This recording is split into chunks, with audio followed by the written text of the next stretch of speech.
Cleaning can help to relieve anxiety and counteract negative effects of stress, according to new research. The study found that people who observed or imagined cleaning behaviors tended to have reduced anxiety after completing a stress-inducing task. Researchers also discovered that engaging in cleaning was associated with more adaptive profile of cardiovascular reactivity. The study consisted of 4 experiments.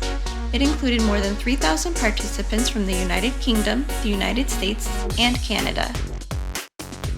The new findings provide evidence that cleaning attenuates the psychological consequences of stressful events.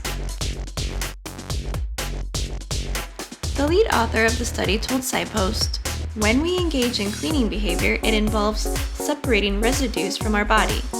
This basic physical experience of separating residues from our body can trigger a more psychological form of separation, namely, separating the residual influence of past experiences from the present. If the past experiences were stressful, then psychologically separating them from your present would reduce your stress," he added.